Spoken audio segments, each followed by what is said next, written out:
What's going on, everybody? Rob from robthetrainer.com and Fitness Together in the North End. Today's video, I wanted to answer a question that I posed to people on Facebook, and that question was, what exercises or aspects of your workout or training program are you struggling with the most?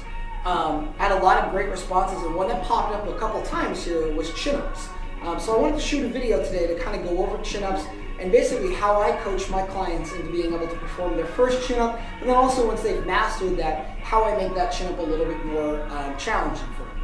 The very first thing I figured I'll kind of talk a little bit about is the difference between a pull-up and a chin-up, because I know a lot of times people get confused and they sort of use them interchanged. They're very, very similar exercises. The big difference is just the hand positioning. In a pull-up, we've got our hands in an overhand position. In the chin-up, the hands are in an underhand position. With the pull-up, we do tend to put a little bit more emphasis on your lats, and those are the big muscles that kind of sweep across your back from the middle of your spine out to your shoulder blades, and they actually attach all the way down to the back of your waistline and your pelvis there. Where the chin-up still uses a good deal of your lats, but also we put a little bit more, it's not as emphasized as the pull-up, and we do put a little bit more emphasis on the middle part of your traps. The other benefit of the chin-up, and this is one of the reasons I tend to start a lot of my clients with that before ever moving over to a pull-up, is that it does tend to open up the shoulder cap a little bit more, making it a tad bit more shoulder friendly for people, allowing them to really pull the bar to their chest as opposed to a chin-up where a lot of people when they're in that overhand position, you can see, will tend to curl the shoulders forward like so. We always want to make sure that we're in this spot with those shoulders where that back is nice and flat, the shoulder blades are squeezing, and we're not throwing the chin over the bar or anything like that. If anything, I like to call it sort of the chest to bar exercise as opposed to the chin up. We're not just shooting the chin over, we're pulling that bar to your chest here, right to the collarbone or below the collarbone, and then back up. So the very first progression with people that we like to use when we're starting them off, trying to get them to the point where they can do a chin-up, is a simple inverted row. The inverted row can be done with either a barbell or TRX straps or rings of some sort that attach to a rack, anything that's stable and allows you to lean back against them and go through kind of a pulling pattern. For us, we'll use the barbell today. I've set it up in the rack, and the way it's done is like so. I'm going to grab the bar here about shoulder width apart. Usually the bar, again, I start people normally around the top of their abdomen or their sternum, but the lower the bar gets, the harder it becomes. And so again, this is another way to progress this exercise before you get to the next one that I'll show you. So again, with that underhand grip, because we're talking about a chin up here, walk the feet forward, keep the abs and the glutes squeezed tight so that we're one straight line from the back of the heels all the way to the back of the head. And I'm simply going to pull myself to the bar, making contact and squeezing those shoulder blades down and back. Lower back down so the elbows are extended, and again, squeeze down and back. So repeat that for however many repetitions you've designed in your program. Most of my clients, again, it's somewhere between sets of 8 to 12 as they're in this phase, just giving them more and more repetition with the movement and getting that down. And again, like I said, as we go, if we want to make it more challenging, we'll either lower the bar down, or with the straps, we'll have them walk their feet forward and maybe shorten the straps a little bit so that pull becomes a little bit more vertical for them. Once they've nailed the inverted row, we'll take them to sort of a modified chin-up position with the bar. This one is sort of a hybrid between that inverted row and that chin-up. I'll have people, again, start with about a shoulder width grip on the bar, and this time we want to set the bar so that it's at a height where the arms can be extended while sitting down. You're going to sit down just slightly behind that bar with the legs completely straight here, so you can see I'm hinged at the hips, a 90-degree angle. As I go through this chin-up, I'm simply going to pull, starting in that chin-up position, and then extend the hips as I get to the top to finish at what looks like the inverted row spot. So it should look ideally like this. Make contact, sit back as I go down so I get back to that vertical position, and I begin with that vertical pull, up, contact, and back down. Now, once my clients are really, really comfortable at that, I'll remove the bar or the TRX straps again, whichever one we're using, and we'll start to progress to the actual chin-up itself using the chin-up bar.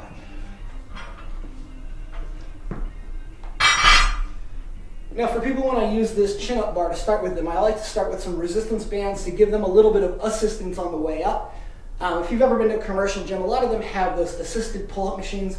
That's another thing that you can use. I tend to like the bands a little bit more because it forces somebody to create a tad bit more stability with those shoulder blades, those scapula, and that's a big part of what the chin-up encompasses. But if you don't have access to bands and you do have one of those, that's totally fine to start with. You'll just want to find a way to transition from that machine to your first chin-up, and usually the bands help with that as well. So again, I've got my band set up. I've looped it through the bar itself here, so you simply just throw it over as so, pull it through the strap nice and tight, and now you've got something that's not going to go anywhere. Now in order to get into this here, I'll step into the band. You can place 1 or 2 feet in, and again, the thickness of the band you can gauge. The thicker the band is, obviously the more assistance you're going to get on the way up. Grab, and again, you can shoot 1 or both feet in, depending on what you need. Grab the bar, again, shoulder width apart. And at this point, we've got our chest up. We're in a great pulling position, and we're simply just pulling that chest to our bar legs, the bar rather to the chest, just like so.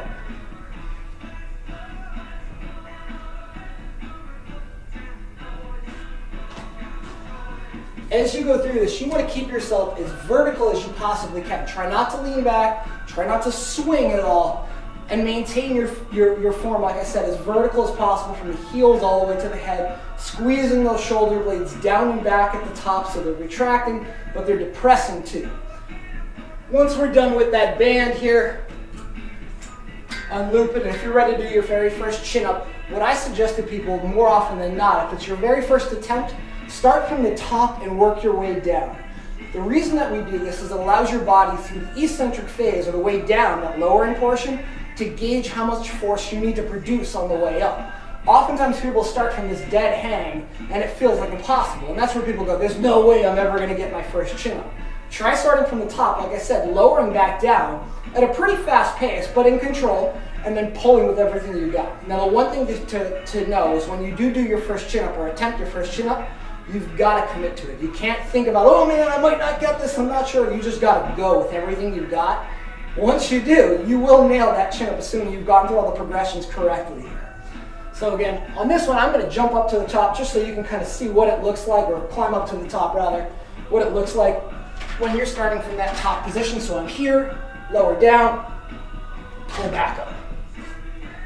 Good. Now that you've got a couple of those under your belt, you can start from the bottom as well here at this point. And at this, we're going to grab, again, the big thing is scapular positioning as you go through this, and control, squeezing the shoulders down and back. Keep that chest up, pull all the way up, back down, up, and back down. Now, if you're able to complete sets of 8, 10, 12 chin-ups at a time for multiple sets, and you're ready to progress it and make it a little bit harder, what you can do is add a little bit of weight to this. There's a couple ways to add weight. A lot of gyms have these belts now that you can attach. We don't seem to have one in here right now. But again, you can hook up some weights to it. Just looks like a chain that kind of hooks in. The other way to do it would be to set up some kettlebells or a dumbbell that you can just hug between your feet and go right through that pull-up pattern. I hope this video was helpful for you guys. If you have any questions, please email me, rob@robthetrainer.com.